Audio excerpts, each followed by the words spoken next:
कौन बनेगा बीजेपी का नया राष्ट्रीय अध्यक्ष से लेकर लगातार सस्पेंस बरकरार है। इसी साल के जनवरी महीने में ही नया राष्ट्रीय अध्यक्ष बीजेपी को मिल जाना चाहिए था।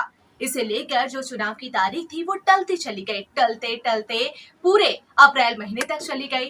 और जैसा कि आप सभी जानते हैं कि अप्रैल महीने में ही पहलगाम आतंकी हमले को आतंकियों ने अंजाम दे दिया, जिस वजह से उस महीने में ही यानी अप्रैल महीने में एक बार फिर से ये चुनाव की तारीख टल गई।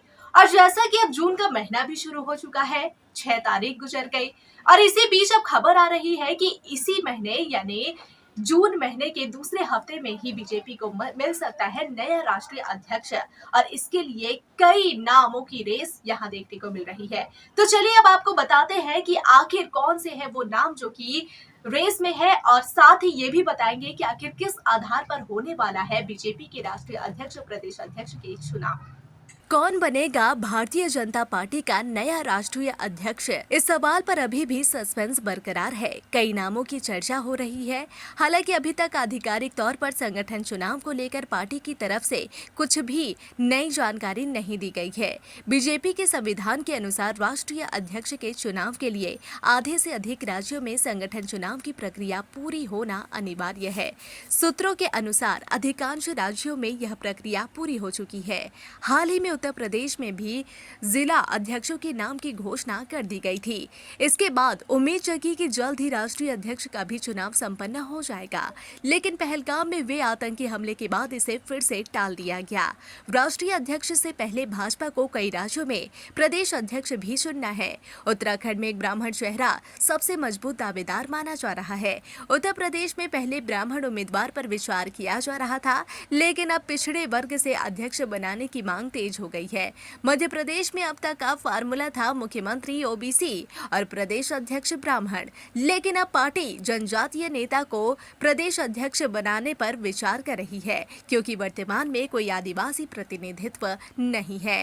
राष्ट्रीय अध्यक्ष पद के लिए जिन दिग्गज नेताओं के नाम चर्चा में है, उनमें धर्मेंद्र प्रधान, शिवराज सिंह चौहान, मनोहर लाल खट्टर जैसे दिग्गज शामिल है। इसमें से कुछ नाम संगठनात्मक अनुभव के आधार पर मजबूत माने जा रहे हैं, तो कुछ नाम राजनीतिक प्रतिनिधित्व और सामाजिक संतुलन को ध्यान में रखकर सामने आए हैं। संगठनात्मक पुनर्गठन की कवायद अब जोर पकड़ रही है। केंद्रीय स्वास्थ्य मंत्री जेपी नड्डा वर्तमान में पार्टी के राष्ट्रीय अध्यक्ष है, जिनका कार्यकाल पहले ही लोकसभा चुनाव तक बढ़ाया जा चुका है। नड्डा जनवरी 2020 में अध्यक्ष बने थे और 2023 में उनका कार्यकाल 2024 के आम चुनाव तक बढ़ाया गया था। अब जबकि लोकसभा चुनाव संपन्न हो चुके हैं, पार्टी नेतृत्व में बदलाव को लेकर राजनीतिक गलियारों में चर्चाएं तेज हो गई है। सूत्रों के अनुसार बीजेपी जून के दूसरे सप्ताह में राष्ट्रीय अध्यक्ष पद के चुनाव की अधिसूचना जारी कर सकती है। इसके तहत सबसे पहले राज्य स्तर पर संगठनात्मक चुनाव कराए जाएंगे और उसके बाद राष्ट्रीय स्तर पर अध्यक्ष का चुनाव होगा। यह पूरी प्रक्रिया पार्टी के संविधान के अनुसार होगी, जिसमें नामांकन, छंटनी और मतदान जैसे चरण शामिल होंगे। चुनाव की पारदर्शिता बनाए रखने के लिए एक केंद्रीय चुनाव समिति गठित की जाएगी, जो इस प्रक्रिया की निगरानी करेगी। हालांकि यह स्पष्ट नहीं है कि जेपी नड्डा दोबारा चुनाव लड़ेंगे या कोई नया चेहरा सामने आएगा, लेकिन पार्टी के भीतर और बाहर दोनों ही स्तर पर उत्सुकता चरम पर है। बीजेपी का नया अध्यक्ष 2026 के विधानसभा चुनाव और 2029 के आम चुनाव के लिए रणनीति बनाने में अहम भूमिका निभाएगा। ऐसे में यह चुनाव सिर्फ संगठनात्मक परिवर्तन नहीं, बल्कि पार्टी की भविष्य की दिशा और प्राथमिकताओं को भी तय करेगा।